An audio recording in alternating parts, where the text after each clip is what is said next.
Hello friends, സിസിൽസ് വ്ലോഗിലേക്ക് എല്ലാവർക്കും ഒരിക്കൽ കൂടെ സ്വാഗതം. സോഷ്യലി വളരെ റിലവൻ്റ് ആയിട്ടുള്ള ഒരു ടോപ്പിക്കിനെ കുറിച്ചാണ് ഞാൻ ഇന്ന് നിങ്ങളോട് സംസാരിക്കാനായിട്ട് പോകുന്നത്. യൂത്ത് സൂയിസൈഡ്സിൻ്റെ കാര്യത്തിൽ ഏറ്റവും അധികം മുൻപന്തിയിൽ നിൽക്കുന്ന ഒരു രാജ്യമാണ് നമ്മുടെ ഇന്ത്യ. 15-നും 29 വയസ്സിനും ഇടയിലുള്ള നമ്മുടെ യങ് ഇന്ത്യൻസിൻ്റെ മരണത്തിൻ്റെ പ്രധാന കാരണം സൂയിസൈഡാണെന്നാണ് കണക്കുകൾ സൂചിപ്പിക്കുന്നത്.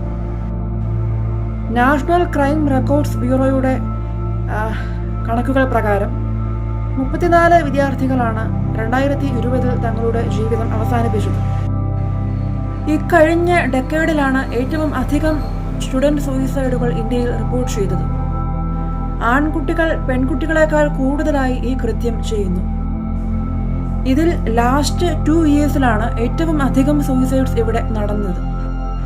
Months and months of emotional അബ്യൂസസിലൂടെ കടന്നു പോകുന്ന ഇവർ ഇത് നോട്ടീസ് ചെയ്യപ്പെടാത്തത് കൊണ്ട് ഒടുവിൽ തങ്ങളുടെ ജീവിതം അവസാനിപ്പിച്ചു പോകുവാൻ തയ്യാറാവുന്നു. ഡ്യൂ ടു അവർ lack of awareness and sensitivity towards emotional life of young Indians, these people suffer a ലോട്ട്.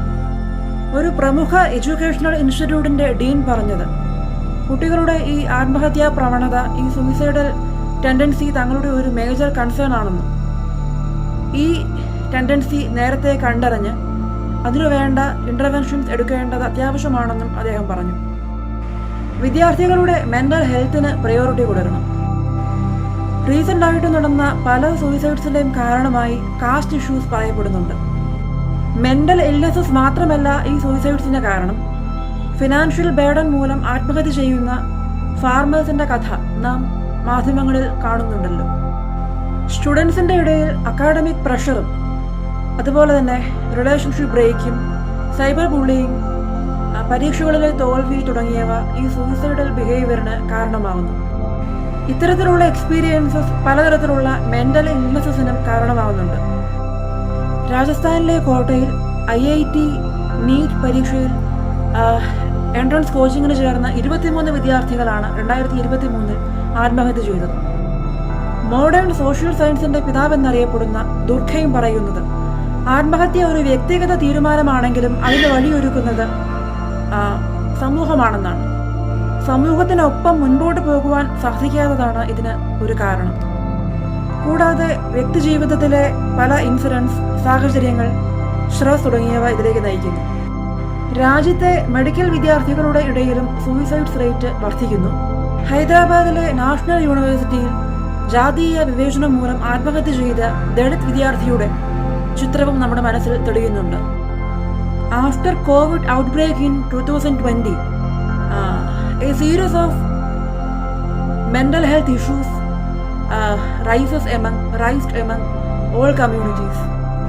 ലോകത്തിലുള്ള നമ്പർ 1 ഡിസബിലിറ്റിക്ക് കാരണം ഡിപ്രഷനായി നിലനിൽക്കുമ്പോഴും ഈ അവസ്ഥയോട്, ഈ മെൻ്റൽ ഹെൽത്ത് പ്രോബ്ലംസിനോട് ഇന്ത്യൻ സമൂഹം കാണിക്കുന്ന ഏപ്പതി വളരെ നിരാശാജനകം തന്നെയാണ്. നാഷണൽ മെൻ്റൽ ഹെൽത്ത് പ്രോഗ്രാമിന് വേണ്ടിയുള്ള ബഡ്ജറ്റ് കോവിഡ് ഔട്ട്ബ്രേക്കിന് ശേഷം 3 മടങ്ങായി ഉയർന്നു. ഇത് ഏകദേശം 134 കോടിയോളം വരും. Social justice, public health, economic and political system ഇവയൊക്കെയാണ് ബേസിക്കലി നാം കറക്റ്റ് ചെയ്യേണ്ടത്. യങ് സ്റ്റുഡൻസിൻ്റെ ഇടയിൽ മെൻ്റൽ ഹെൽത്ത് പ്രോബ്ലംസിനെ കുറിച്ചുള്ള ഒരു അവയർനെസ് ക്രിയേറ്റ് ചെയ്യുന്നതും അതുപോലെ തന്നെ അവർക്ക് ആയിട്ടുള്ള ഒരു സേഫ് സ്പേസ് ഉണ്ടാക്കിയെടുക്കേണ്ടതും വളരെ അത്യാവശ്യമാണ്. മോർ ഇൻക്ലൂസീവ് ആൻഡ് അക്സെപ്റ്റിംഗ് കമ്മ്യൂണിറ്റീസിനെയാണ് നാം വളർത്തിയെടുക്കേണ്ടത്. നല്ല ഒരു മാറ്റത്തിനായി students, teachers, professionals, policy makers, institutions തുടങ്ങിയവരുമായിട്ടുള്ള ഒരു ഡീപ്പ് എൻഗേജ്മെൻറ്റ് അനിവാര്യം തന്നെയാണ്. As an adult, we must listen to our children and we must listen to their aspirations and challenges, have faith in their abilities and include them in our efforts to build a strong world for them and for all of us. Thank you.